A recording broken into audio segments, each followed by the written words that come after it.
Nais kong maihip ng hangin, walang patutunghan. Parang ibong wala ring hangarin, kundi ang lumipad ng lumipad. Nais kong lumipad. Nais kong malibot ang mundo sa kanyang kasuluk-sulukan. Nais kong makita ang paligid kong puno ng kagandahan. Nais kong makatama ng kakaibang damdamin kahit minsan man lang. Habang ako'y may buhay, wala nang hangarin pang tunay. Nais ko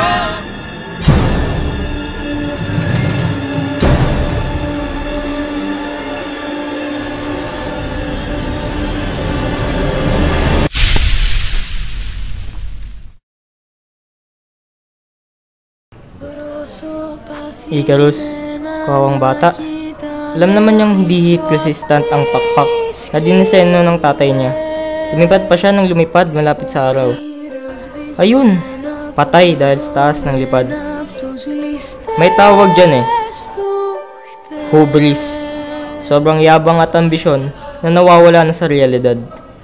Kung tutuusin, wala namang pinagkaiba ang hubris ni Icarus sa hubris ng marami sa atin. Likas na yata sa tao magpakita ng yabang. Yung maipakita bang angat tayo sa iba. Sa paaralan, ilan na ba ang nabully? Ilan ang bully?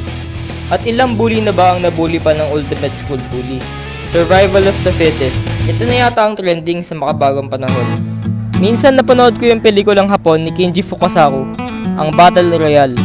Ayon sa kwento, sa hinaharap daw, mawawala na ng tiwala ang mga matatanda sa mga rebelding bata. Kaya taon-taon, pipili sila ng isang section sa high school. Dadalhin nila ang mga estudyante sa isang liblib na lugar at doon, hahayaan nila ang mga itong magpatayan hanggang isa na lang ang matira at manalo. Nakakatakot. Buti na lang, bunga lamang ito ng malikot na pag-iisip ng isang Japanese filmmaker. Pero ang eksenang ito ay larawan lamang ng kultura sa mundo ngayon at nasa tabi-tabi lamang ang ebidensya. Sabi sa isang commercial, just do it. Paano kung mali ang gagawin ko? Sabi sa isa pa, obey your thirst. Paano kung natanggal nga ang uhaw ko? May nasamid namang iba. Kadalasan, ang tanging sinusunod na lamang natin ay ang bugso ng ating damdamin. Kung saan tayo masaya, naroon tayo.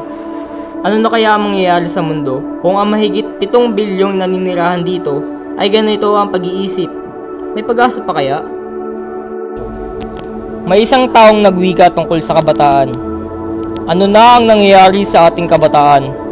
Hindi nila nirerespeto ang mga nakatatanda. Hindi nila sinusunod ang kanilang mga magulang. Isinasawalang bahala nila ang batas. Ginugulo ang mga lansangan ng kanilang sirang pag-iisip. Nabubulok na ang kanilang moralidad. Ano na ang nangyayari sa kanila? Sino ang nagsabi nito? Si Plato. 4 na siglo bago ipinanganak si Jesucristo. Pero kung ang mga kabataan nung panahon niya ay responsable at magulo ang isip, paano kaya tayo nagkaroon ng mga dakilang bayani, santo, henyo at magagaling na tao? Tol, may pag-asa pa nga ang mundo. Nag-aaral ako sa isang technical school. At isa sa mga laging itinuturo sa amin ay hindi mahalagang matuto ng teknolohiya lamang. Kailangan ang teknolohiyang ito ay may puso at kaluluwa. Technology with the soul, ika nga. Paano nga ba ito mangyayari? Kung ang isang estudyante ay nakagawa ng computer virus na nakapagpapatigil sa operasyon ng maraming ahensya at gobyerno sa buong mundo, matalino siya, pero hindi niya ginamit ang talino niya sa tama. Kung nakaya ng isang batang mag-hack ng cellphone at nagagawa na niyang tumawag kahit sa ibang bansa ng libre araw-araw at oras-oras, magaling siya, ngunit madaya. Kung ang simpleng paggamit ng mga gamers sa cheat codes at game hacks sa mga video o computer games ay may tuturing na katalinuhan, ano pat wala itong pinag-iba sa korupsyon. Ngunit sa kabilang banda, maraming kabataan din sa kasaysayan ang gumamit ng katalinuhan para makatulong sa iba.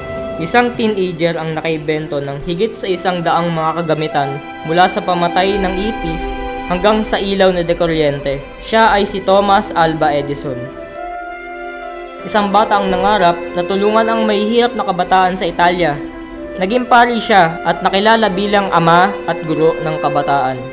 Siya si San Juan Bosco, ang idolo naming mga Bosconian.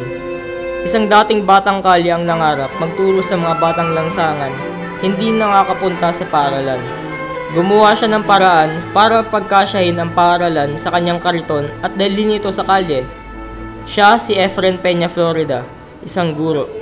Tunay ngang kahit kabataan ay marami nang magagawa at mararating. At hindi man ako kasing talino ni Edison, alam kong may magagawa din ako. Tuwing Martes, nagpupunta kami sa Canlubang Elementary School para sa isang oras ng katesismo. Doon, kasama kami ng mga bata nag-aaral, nagdarasal at naglalaro. Siguro naman sa isang oras na yun ay may nabago kami sa kanilang buhay. Napasaya namin sila, naturuan ng bagong aral, nagabayan magdasal. Tama, may kakayahan tayong maging daan sa pagbabago. Basta't alam lamang natin ang tamang daang ating tatahakin, ay malaki ang magagawa natin para sa bayan. Ito ang nais ko. Ito ang nais namin. Kayo, ano ang nais nyo?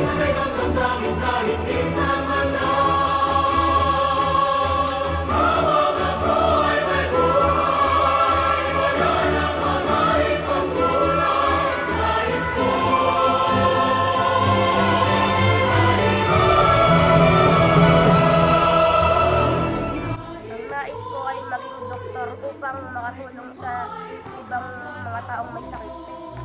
Nais ko maging animator para mapakita ko ang talent sa buong mundo. Nais ko ay